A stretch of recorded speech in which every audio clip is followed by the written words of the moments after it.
Good morning, everyone. We've got two titles today to review.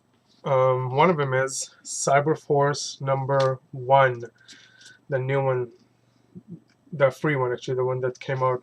Of course, one was this cover, which is the free one, and the other one is this one, which is the baby cover, Cyber Babies, or whatever you want to call them. Um, I've heard I heard mixed reactions about this comic, so I decided to go and just read it for myself and you know go from there. And the story starts off with the Congress's daughter running. Am I right? Yeah, I'm sorry. The chairwoman's daughter running away from the shock, which is the army, I guess, or the troops. And as she's running away, they're after her to, of course, capture her and bring her back safe and sound. And of course, she also has her dog with her. This. So as she's running, of course, she gets hit in the leg, and then you know, and she comes to a place where there's a lot of civilians. So as the civilians, as she's telling the civilians to run, of course they caught up to her and they actually take her. There's a little kid standing, and she tells the kid to run, but before it can happen, they already get to her. And it seems like they shifted a shape to human. It looks like, because here you see them holding her down, one of them pointing the gun at her, and then on this scene here, they shifted shapes to look like they're humans. Um, but before anything can happen, the dog actually jumps on one of the troops and takes the weapon out. But of course, they shoot the dog down, but the dog is still alive. And she finds a little opening and she jumps in it and she falls down in the opening, but it looks like she lands underneath the city, where she runs into I think is Impact, one of the Strike Force members. And as you know it, when he takes her to the rest of the gang, you have Psyblade, Ripclaw, Heatwave. Yeah, so you got Psyblade here, Heatwave, Ripclaw, which is this. This is Impact, Heatwave, Psyblade. Don't know who that is. And then you have Ripclaw also. But while she's down there, she's actually looking for a Striker.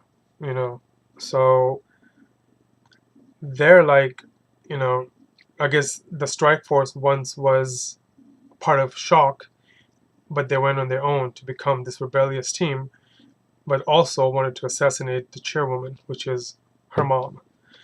But then the whole thing happened, so they went underground. So they're like now freaking out, this is our time to actually go and get what we want, and we have the chairwoman's daughter. And I guess Cyberblade was talking about some kind of a serum that they need, and with her they can get so much of the serum. Also, but so throughout the story, she runs away, and she's looking for a Striker. That's the bottom line, is that she's just looking for a Striker. And I guess, and then she also has this path, this psychic path, where she knows that the world is going to end on this particular day, and this is how it's going to start to lead to the end of Earth, end of Earth. And something happens that they created, which leads to, other than working together fixing it, they start pointing fingers, war starts, and then some idiot does something where the whole entire world just ends. Also in this book, that they have this genetic kind of a thing where where the soldier becomes kind of invincible, and the dog that she was with, which the dog's name is Ninja, told her that the world was going to end. Or somebody named Ninja told her that the world's going to end. And this is how it's going to end, and this is what's going to lead to it. So right now, as she's talking, she's trapped somewhere, and there's this voice that's talking to her. And this is her right here, lying in that place. And this voice is just talking to her and asking her questions. Well, did you find Stryker? What did you tell them? And what did you tell Strikeforce? Did they find out? Whatever. So this is all happening while she's lying down in some kind of a room or ditch or something. Seems like there's water like half of it here. So as they're talking, as this voice is asking, the guy who originally sent Shock, I guess, is also up to something, and he is having this guy right here do all the dirty work, and then tells him that it's time, make sure that it doesn't lead to us, it doesn't lead to me, So he takes out the Shock team, 2 of their guard members. He takes them out, and then there's another search party that continues to look for the girl. So towards the end,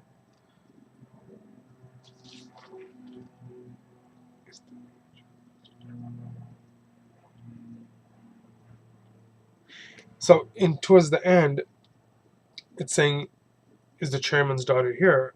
And that's a negative, but positive, 2 on Heatwave, Impact, Cyblade are deceased. So I don't know where the war happened or where it started, but those 3 characters are dead. This is a team. We're here, they went looking for the daughter, and I don't know where, because in one point you see the daughter talking to Strikeforce, and the next scene I see that there's 3 of the members are dead, and next issue is Cyberforce 2. I can probably see why there's so negative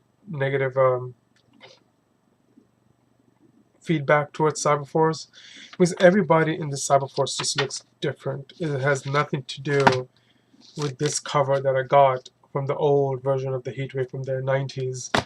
I mean, the 90s Cyberforce team. I'm sorry, I keep looking Strikeforce. Cyberforce team.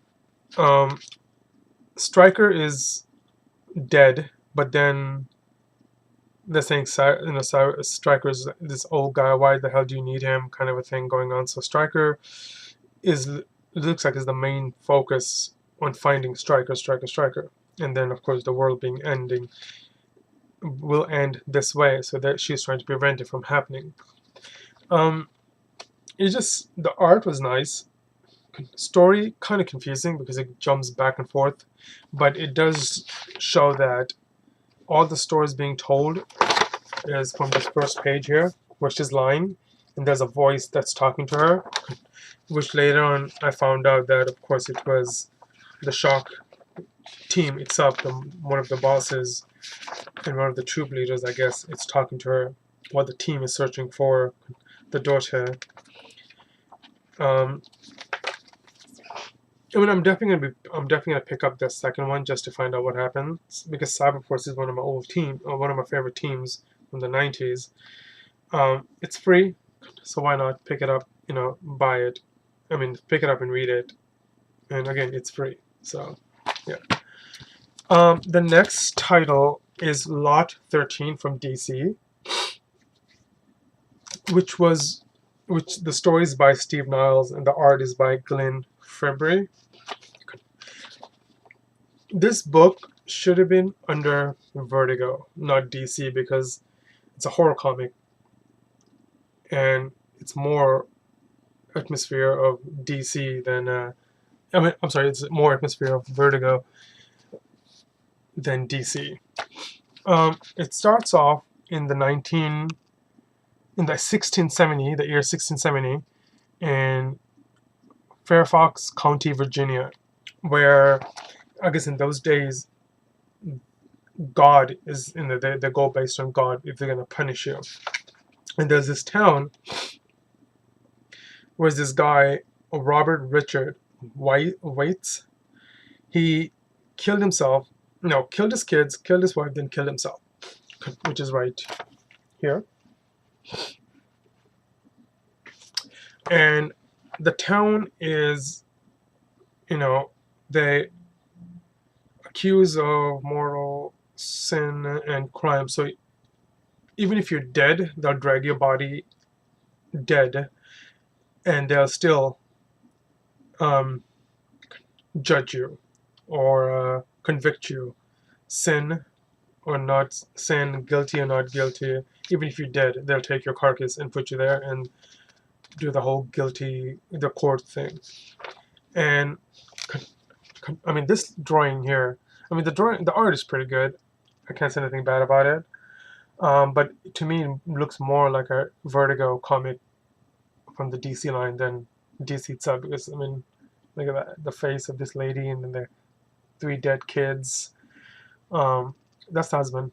That's the wife right there on the bottom. Second, third, fourth, and of course the kids. So they judge them, and of course they're found guilty, guilty, guilty. And man, they rip. So the town pretty much goes off on it and just rips them apart. I mean, look at right here.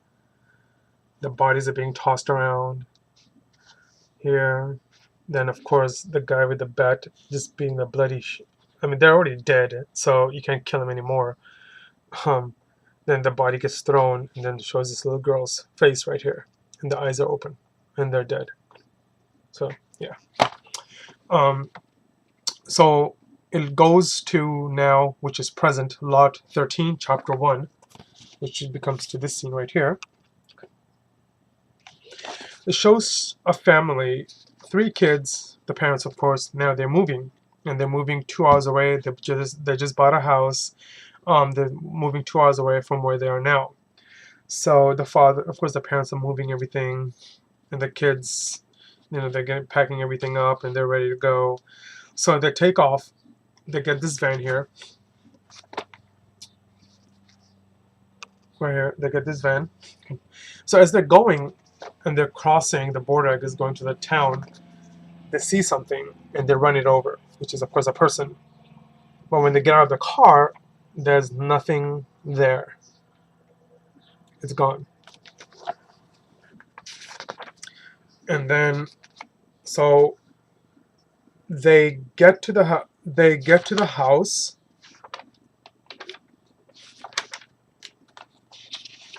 Wait, I'm sorry, I just missed a bloody page. They get to the town, but they find out their house is still under the bug spray thing, and their house is covered, so they have nowhere to live, nowhere to go. So they go back on the freeway. So as they're going back on the freeway, they run something over, but of course there was nothing actually there. It was just imagination. They just thought they did. So they get to this creepy apartment which just got built, and the father goes inside and says, let me go see how many room or whatever I can get. We'll rent it for the night or 2. So he gets the key. There's 5 people, 5 in the family, so they all get an apartment. So when they get their apartment, they of course go in their rooms and everything. And towards the end, they see this little guy right here standing, and is tipping into it. Of course, I mean, again, the book is Lot 13, Siberia, Never Been So Terrified. And of course, again, the story is by Steve Niles, and I love Steve Niles' stuff. That's why I picked it up.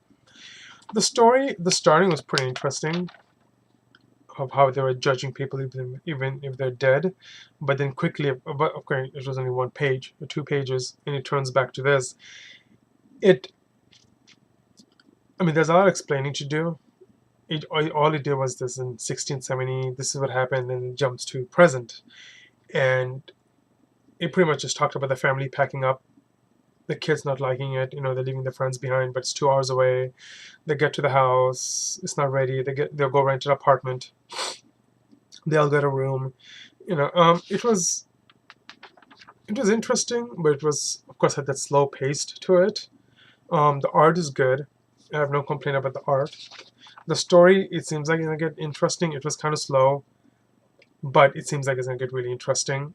So, I mean, again, it was a good pickup. I'm glad I picked it up, and I'm definitely gonna pick up number 2 just to see where this is headed. And I'm hoping it is gonna head to, a really good scary book. And of course, it is 1 of 5.